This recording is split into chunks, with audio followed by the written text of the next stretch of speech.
ahead of you if you're coughing. 2 weeks. Stuff don't go away easy. Questions for Coach? Roy, you mentioned Garrison on the teleconference today. Anything further on him or on Justin? A little bit, but not much. We haven't practiced yet. I haven't seen Garrison today. He's had another doctor's appointment, and some things are encouraging. And we'll see if he can do anything during practice today. And if he can, it would be very limited. I would think that, to say the least. Justin felt much better yesterday. His ankle felt better, and I would expect that he would be able to go through a regular practice today. Coach, was the mood different in the Louisville locker room compared to other losses this season? I don't know that I would say it's any different. You know, I don't have a meter to go up and down kind of thing and grade it. I know we all were so disappointed Saturday morning when we realized that Garrison was not going to be able to play. But I don't know that I would say it was any different. Kept trying to challenge them and say, hey, we just got to play better ourselves. We have to work harder, play better, see what we can accomplish. And we had some opportunities to do some things that we didn't do very well, so brought those out. But it was, I don't know that I would say it was any different, no. Success is a relative concept when it comes to NC State against you, but they have won 2 of their last 5 trips here. Do you notice a difference in them when you see them here as opposed to over there at PNC? No, I know a couple of years ago, and I'm so embarrassed, the youngster from Charlotte.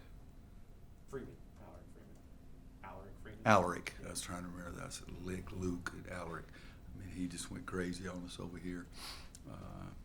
You had to be happy for him. I went to see him play in high school, and but I thought he was just phenomenal in the game here. The game before that, I remember that they beat us, in my mind, pretty easily. But other than Alaric going crazy on us, I can't remember much about that game. We couldn't throw in the ocean is the other thing I remember, if it's the right game anyway. I generally, when I was younger, I remembered every loss. There's running together so much this year because we've had so many more. But I know that both those games, one with Mark and one with Coach Keats, that I don't like that part of it, to say the least. But I know Alaric again, he was just off the charts good. On the flip side, did you think you guys were like totally super free and clear and confident in the game in Raleigh back in January? No, I think they were.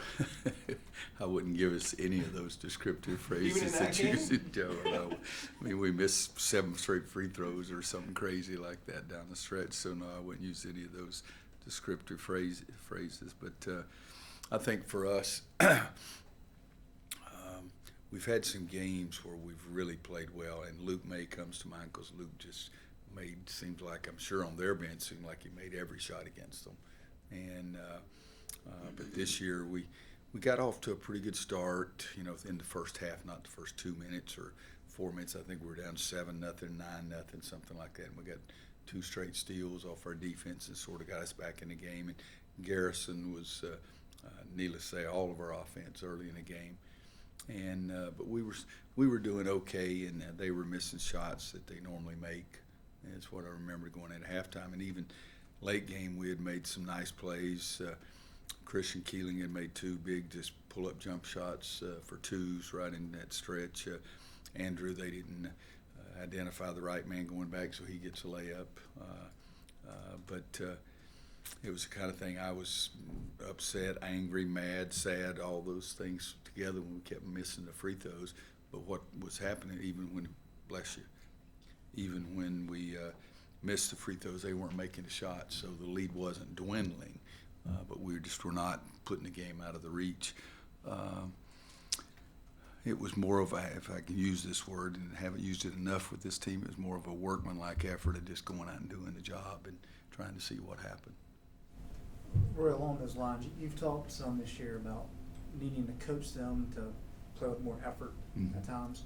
Is that one of those games where that wasn't an issue and that kind of made up for some of the other deficiencies?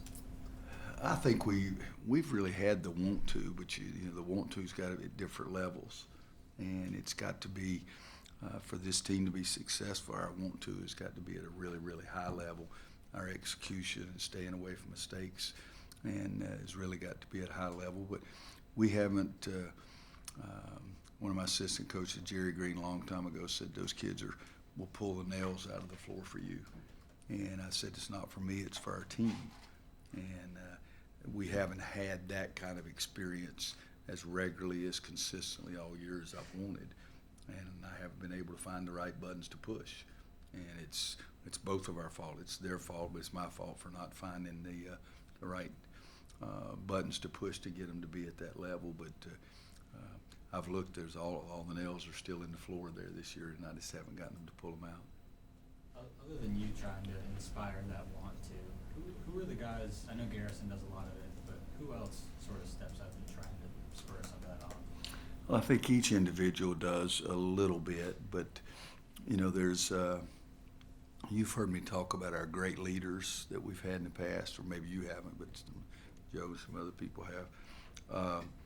You don't really realize that until you get at the end of the season and look back over and say, boy, David Noel took care of us here, or Tyler Hansbrough took care of us here, or Marcus Page took care of us here. And so during the course of the season, you're trying to get everybody to step up, and you're trying to get B-Rob to do more and Garrison to do more. In that game over there, I think B-Rob, you know, because he was not very comfortable and kept coming out of the game and trying to go back in and making, I think, 7 out of 7 from the free throw line. So I think the team got some strength there. But I think my own self, I don't really identify that process until the season's over with, if that makes sense to you, kind of thing. Right, I'm sure you saw Kobe White drop back-to-back 30-point games. First time a Bulls rookie did it since Michael Jordan. Mm-hmm. When you recruited him, I'm sure you knew he was going to be very good, but did you know he was going to be this good and this fast in the NBA? Well, it's hard to say because I saw him as a sophomore and fell in love with him as a sophomore. And he committed to us the summer after his sophomore year. So during his sophomore year, I didn't see that, no. But he got better as a junior, he got better as a senior. And when we came in last summer and started practicing, I thought he was the best player on our team. And that's hard to say because we had Kenny, Luke, and Cam had already been through it and everything. But after our summer practice, I said, guys, to my staff, I said, he's the best player on our team. And that's when we really started realizing, hey, we're probably not going to have him but a year. And so, no, there was a time period that he proved that he made us feel that way, and I think he's proven that in the NBA. But it wasn't when I first saw him. Ralph Sampson at 7'4" as a junior in high school, he was pretty evident he was going to be greater.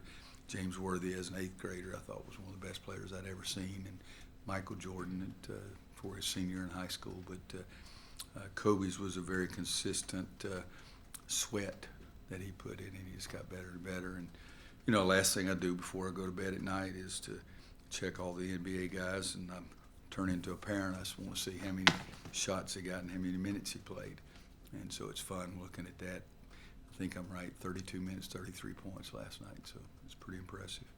Roy, is preparation for tomorrow's game any different just based on the simple fact that you have beaten NC State this year? And I guess going hand in hand. Yeah, it's different because we don't have anybody else like that on our schedule. You know. I say, is it kind of similar to maybe Notre Dame too? Because you did beat Notre Dame the first game. Oh, that's right. I don't think so. I think it's, you know, Notre Dame was so early in the year, and so there was a big difference, I thought, at that time. And it's been several weeks again since we were over there at State, but we try to prepare every game really hard and try to use our brain and get them to sweat and get ready in preparation too. But I don't know that I would say yes, it's more recent, so they remember that game more. But I mean, I had one guy say, "Gosh, when did we play Notre Dame?" I mean, they could barely remember they'd played Notre Dame. It was so far ago, so long ago. Really, not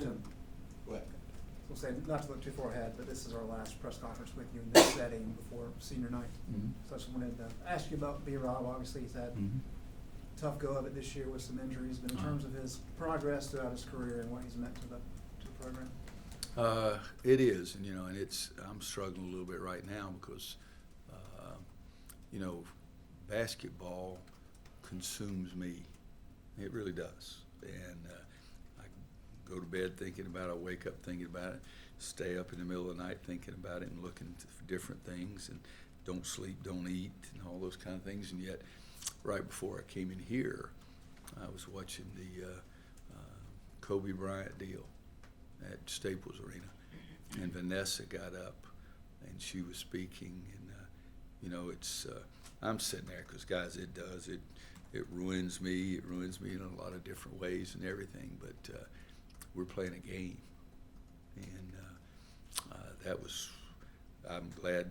It's the first time in my life I've ever glad the press conference was at 2 o'clock because I could walk out. But to have to go through those kind of emotions are really sad. Okay, what I'm doing is going through a difficult time for me. That's what it is. You know, it's so that part, when you realize what we're doing, is sort of puts things in perspective. And the reason I thought of that is because you're asking me about B-Rob, a guy that I've coached for 4 years. I've always been really sad when I knew that I was not going to coach a young man here in this building again.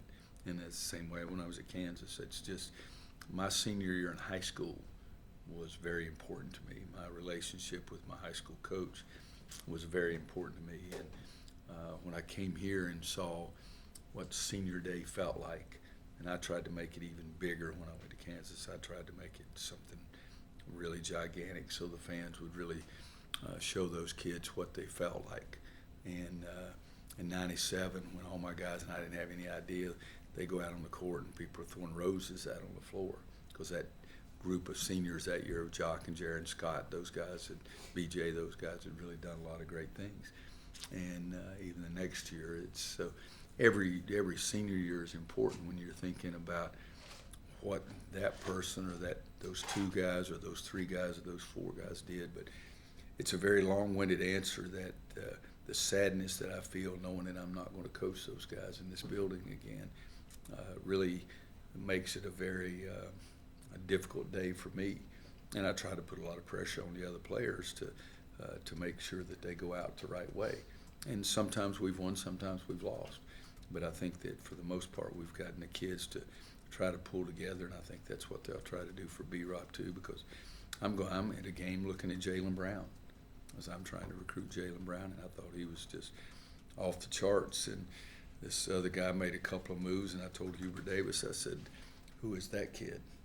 And we started recruiting B-Rob after that game when I was there to recruit Jaylen Brown. But I just saw that B-Rob did saw what he did during the game and wanted to recruit him. And we were very happy when we got him. And he's had a tough run of health issues this year, and sometimes in the past as well.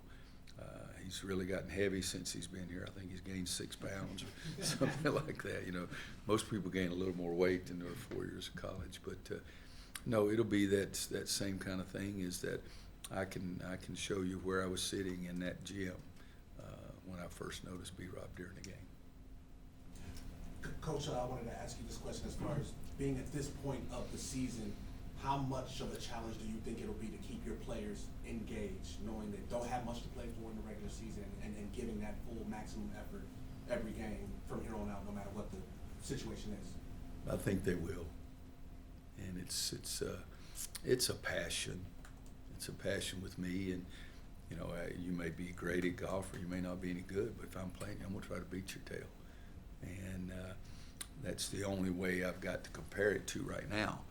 And I was very fortunate. I had a really nice golf match in the fall before school started, and I was really excited about it. And if I could play with somebody tomorrow, I'd be really excited about it. That's the way I try to coach, that if we're going to play, let's play the best we can possibly play. If we're going to compete, let's compete at the highest level we can compete, regardless of whether we've done it well in the past or poorly in the past. It's today. And if I get to compete today, I want to beat your tail.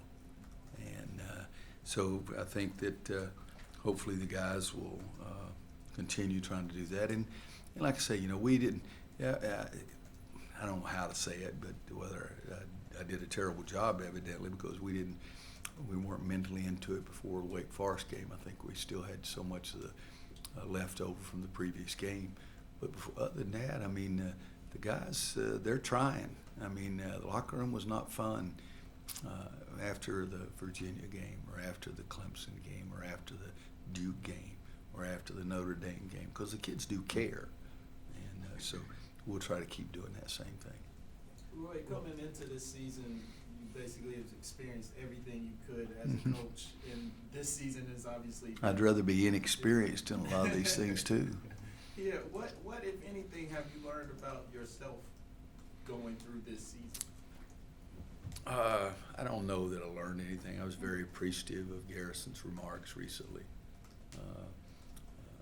Dion and our other bad year that we had, 2010, he kept saying that I was the only guy that I kept coming every day trying to do the best I could do. And it was humorous now, it wasn't humorous then, but because I asked the staff if they wanted to go to the NIT, and they said no. And the players didn't want to go. My wife didn't want me to go. But I said, we're going to go. You know, and sometimes you are in a position your vote counts more than everybody else's. But I wanted to keep competing, and I was very appreciative of the remarks that Dion made at that time. And you know, it's but it's not an act. It's not something I have to think about. It's who I am. It's what I do. If I go out there on a court today, tomorrow, Friday, next week, if I don't try to give them the best that I absolutely have, I would walk off, because I'm not going to do that. And so for me, what I've learned is that I'm stubborn, because I keep going back trying to do it, regardless of what kind of feedback you get.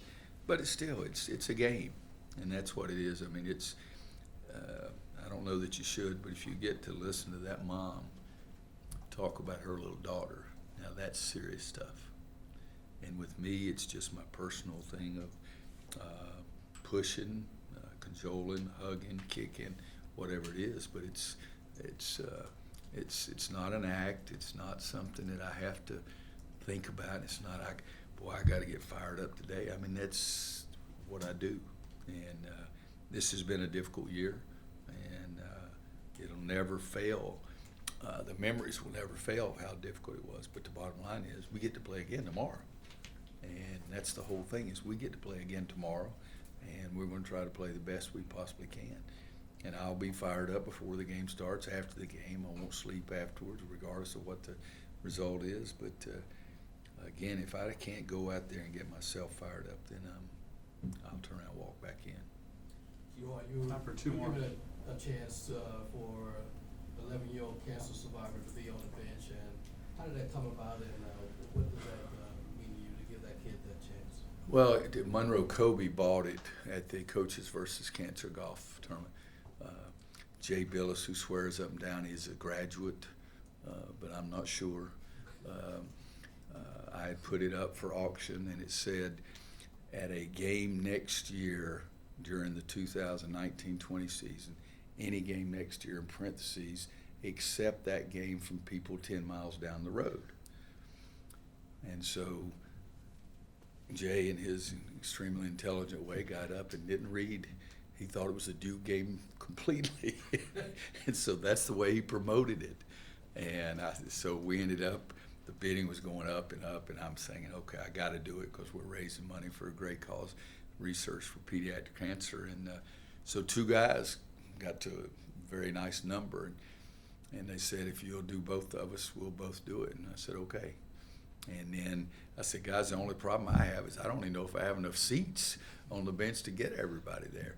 And Monroe Kobe said, let's do this. Said, I'll pick another game, and picked the state game. And it was for a 11-year-old youngster who's fought a tremendous battle, and so far has won the battle, and everything feels great, looks great, and we hope it's going to be that way for the rest of his life. But he did something like 3 years of chemo and 1,500 pills and all this kind of stuff for a very difficult time period. And so he's going to sit on the bench like we do a lot of games to various juvenile diabetes association in Winston-Salem. We'd give one of those. But this, I want to make sure that he gets up to sit with me at the start of the game so we can take a picture, and I'll see if he's got suggestions what I should do during the course of the game. But then he'll take his seat on the end of the bench and still be involved in the huddle. And so it was all in fundraising for research for pediatric cancer. You had mentioned how the memories of this season aren't going to go away anytime Yeah. soon, but we still get to play again and play again. Sort of touching back to what Greg said, what do you tell a guy like B-Rob, who's only got a few more games and is not going to have that? That you only have a few more games. Don't just think it's okay. You're only going to have a few more games. Jared Hass told me something one time as a great thing. He said, I don't want to say I wish I had. And I'm talking to him about what he's doing in the summer, and he's running before breakfast, and then he's eating breakfast, and then he's going to his high school, working with his high school coach's camp, and then at lunch he lifts weights and gets up 500 shots, and then he works with the camp in the afternoon, and then he gets in another running session and a shot session, and then goes and referees the games at night, and then they leave and he plays pickup with his guys. And that's what he does every day. And he told me, he said, I never want to say I wish I had done this over the summer. And so that's the thing with me. It's the way I look at not only my life, but this. Don't look back and say, boy, that senior night, I wish I'd really done this, or the next to last game, I wish I'd really done that. I mean, these are your only options. You know, there's two more is all they are. And so try to be extremely focused on what you're trying to do. And I think B-Rob will be that way. I really do. Last one, Ross. Coach, one note that Steve had in his notes was that Garrison played 99 games and made 62 starts until Saturday. Did you expect that kind of longevity and amount of starts and his offensive production this year? I think it's been. No, he's gotten better and better every year. We've haven't had the numbers of big guys that we've had in the past that can really work and make you that much better in practice, and so I think it's a credit to him.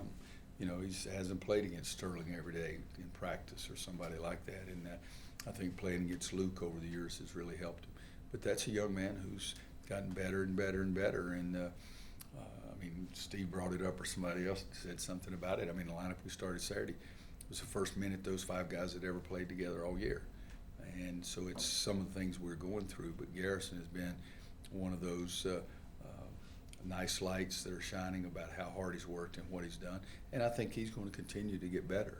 I really do. But coming out of high school, we thought we were going to get him, and we're stunned that we didn't get him. And then all of a sudden we get a chance and we do get him. And he's been one of the success stories, there's no question.